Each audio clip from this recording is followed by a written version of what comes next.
Hello everyone, my name is Ronak and you're watching VectoArt. So in today's video, we will take a look at the button controls in Avalonia.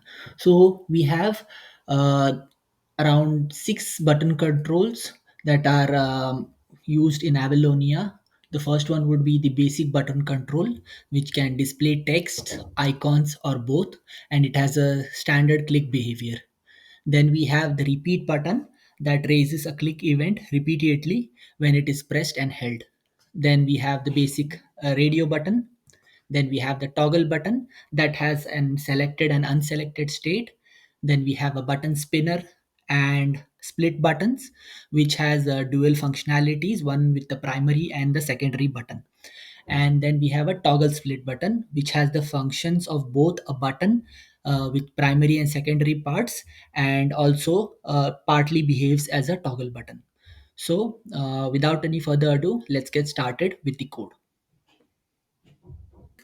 So here we are in Visual Studio, and I have created this project with all the basic button controls on the UI.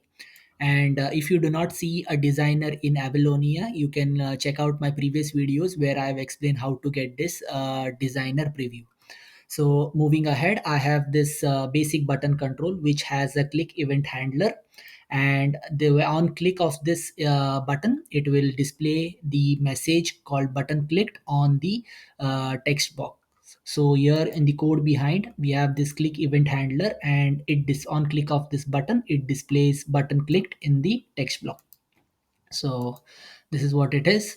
So next we have the button spinner. So the button spinner presents a control that includes buttons for spin up and spin down.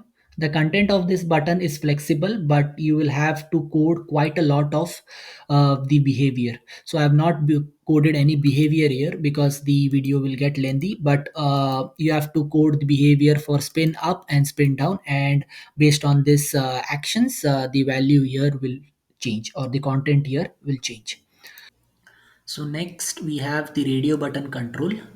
This control presents a group of options from which only one may be selected at a time. So we have this many options here. Basically, these are the radio buttons that I have placed, and I have given them a group name. And based on the group name, these radio buttons are grouped. So you can see here they are grouped, and you have the second group. And the key properties would be the group name defines the name common to a group of options that will interact as a radio button. Then we have the is checked option, whether a radio button option is selected true or unselected, which is false. And then we have the is enabled. This helps it to enable or disable a radio button, and here you can see we have the third option, which is disabled. And that's it about the radio button. Next we will move to the repeat button. So here on the code we have the repeat button here, and the repeat button is a control that has added features of regularly generating click events while the button is being pressed. So what does that mean? So we have a repeat button here, and what it means is when you press and hold this button, it repeatedly generates the click event. So that is what it means. So then next we have the split button. Let's do one thing. I am right now showing you all these actions in the designer preview itself, but let me run this application and show you in action.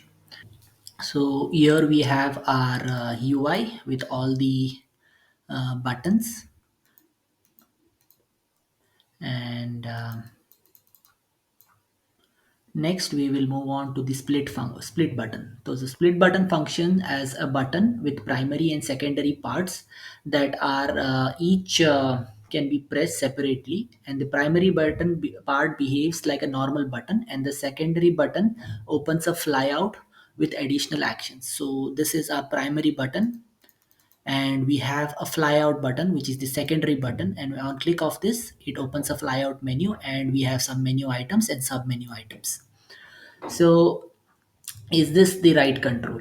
A split button should only be composed of similar actions. Fundamentally, this control is used to group common actions together where one has a clear priority over the others.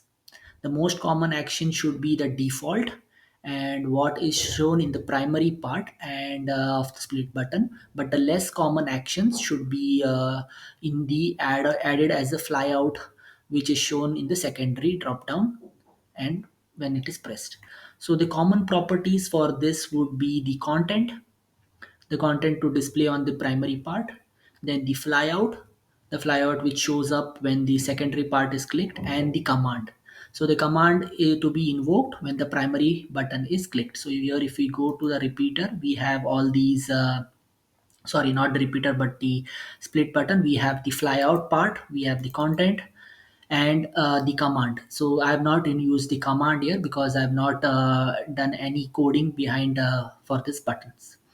So next, one more common example for this would be an export button. So here on our window we have this export button, which is a split button. So when the primary part is pressed, data will be exported using the default settings.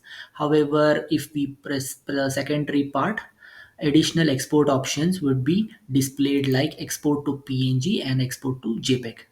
So this is a common use of the split button. So next we will move to the toggle button. So a toggle button can present a boolean value by using styles and pseudo classes that is either present true or absent false. So this allows a wide range of possible graphical representations for the control in each of the pseudo class states. So here in our example, we have a toggle button containing a speaker icon or a muted speaker icon, depending on whether the button has the checked pseudo class or not. And the content zone of the toggle button contains two path elements. So here let me go to the code and I'll show you what I mean. So here if we go to the toggle button, we have two path icons. One is for the regular speaker and the other one would be the speaker off regular, and both have a class called one is audio on and audio mute. So if we have to, what happens when we click on this toggle button, so there should be some setters. So I have configured these setters in the app.xaml. So here if you go to the app.xaml, we have our application styles, and under application styles we have the style resources where I have created this stream geometry, and this geometry is basically constructing the icon for speaker off, and this geometry construct the icon for the speaker regular.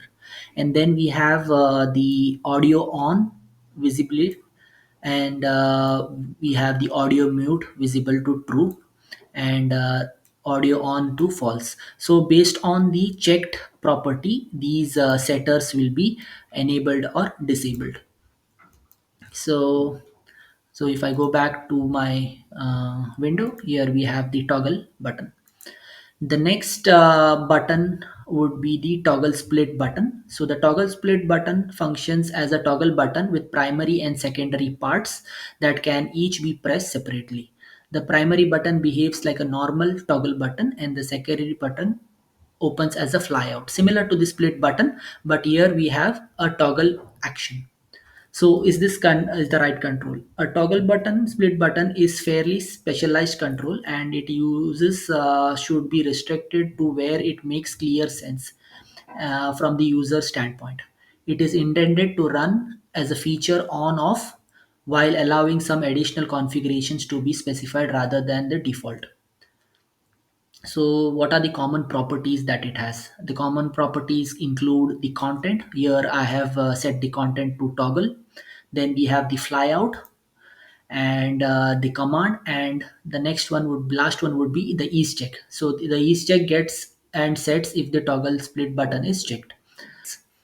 So these are all the button controls that are available in Avalonia. You can also create some custom controls if you like, and those I will cover in my upcoming videos. So till then, bye bye.